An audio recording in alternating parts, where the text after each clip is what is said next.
Here is chapter, what did I say, 5 or 6? 6? 6. Okay.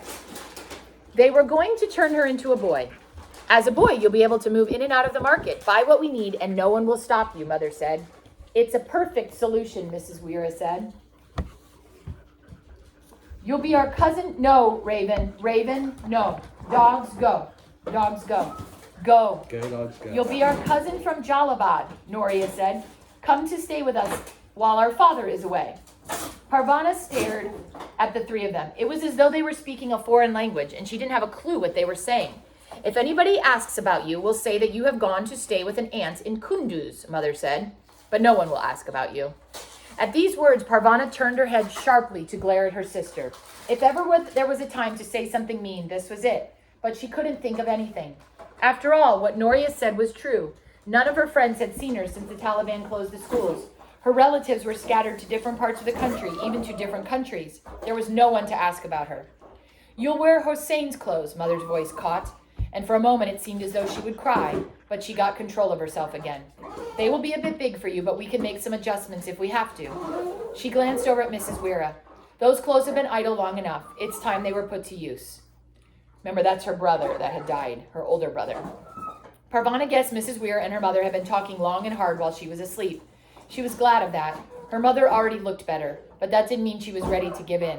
It won't work, she said. I won't look like a boy. I have long hair.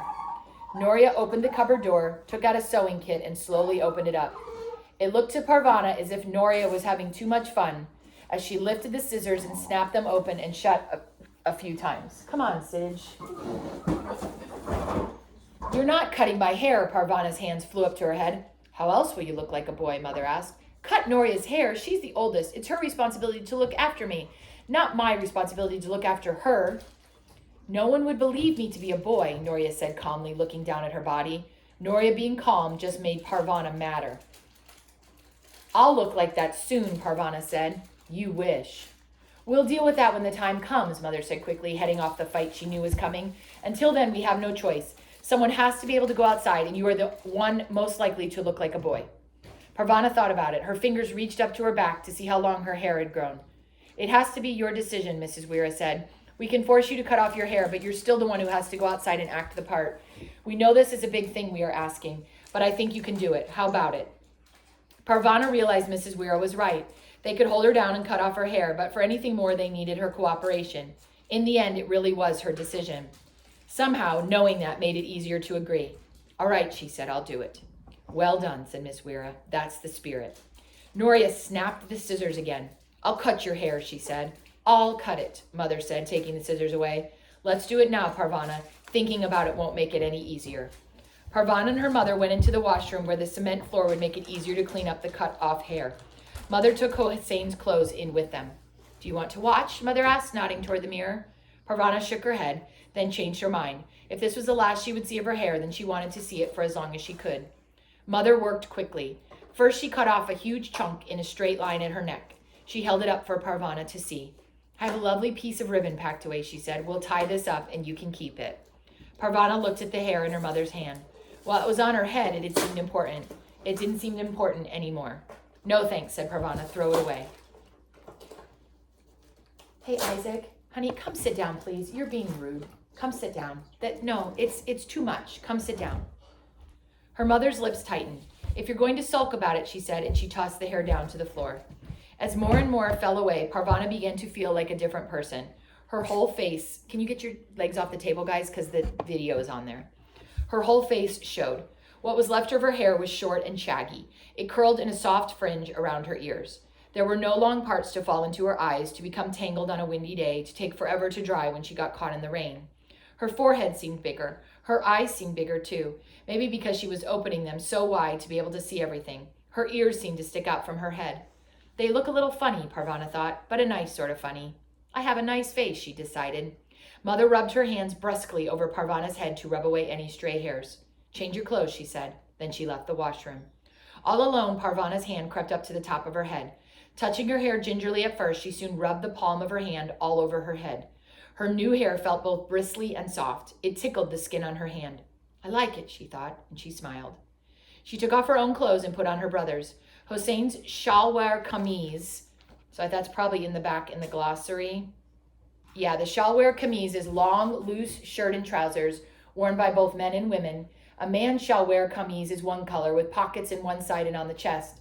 A woman's shalwar kameez has different colors and patterns and is sometimes elaborately embroidered or beaded. So she put on his shalwar kameez, and it was pale green, both the loose shirt and the baggy trousers. The shirt hung down very low, and the trousers were too long, but by rolling them up at the waist, they were all right. How did her brother die again? I forget. I think in the war.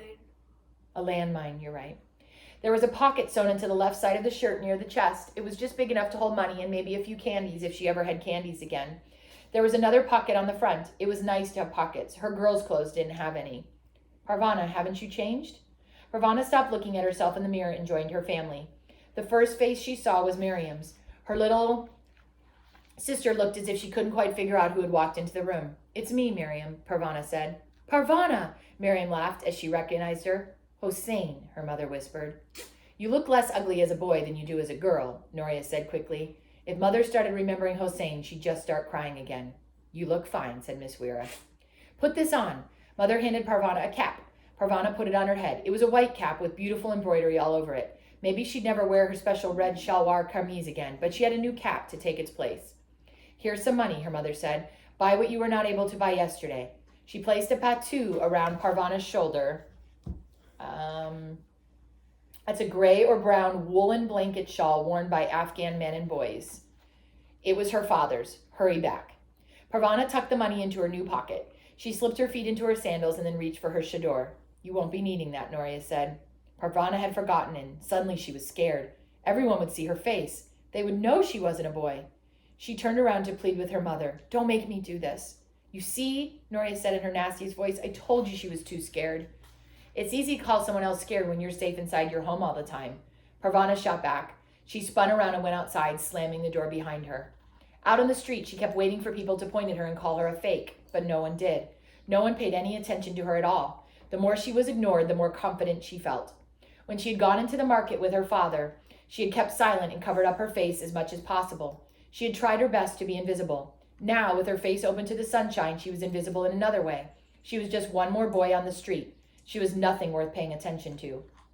When she came to the shop that sold tea, rice, and other groceries, she hesitated for a slight moment. Then she walked boldly through the door. I'm a boy, she kept saying to herself, and it gave her courage. What do you want? The grocer asked. Some tea, Parvana stammered out. How much? What kind?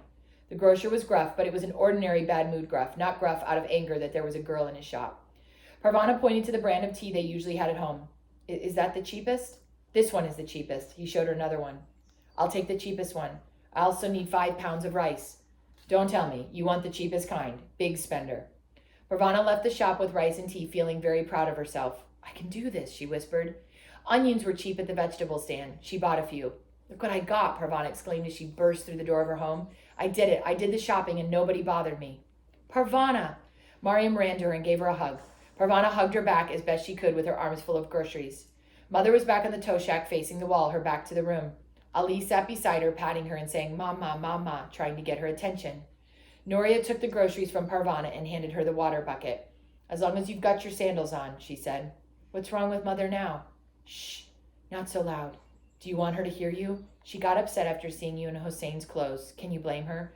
Also, Mrs. Weir went home, and that's made her sad. Now please go and get water. I got water yesterday. I had a lot of cleaning to do. Ali was almost out of diapers. Would you rather wash diapers than fetch the water? Parvana fetched the water.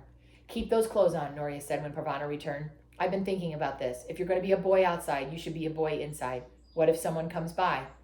That made sense to Parvana. What about Mother? Won't it upset her to see me in Hossein's clothes all the time? She'll have to get used to it. For the first time, Parvana noticed the tired lines on Noria's face.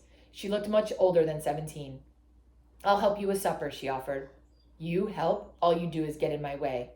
Parvana fumed. It was impossible to be nice to Noria. Mother got up for supper and made an effort to be cheerful. She complimented Parvana on her shopping success, but seemed to have a hard time looking at her. Later that night, when they were all stretched out for sleep, Ali fussed a little. Go to sleep, Hossein, Parvana heard her mother say. Go to sleep, my son. And that's the end of chapter 6. Okay, I'm going to get my notes on Breadwinner. I'm not sure if you need yours yet, so you guys can just wait a second.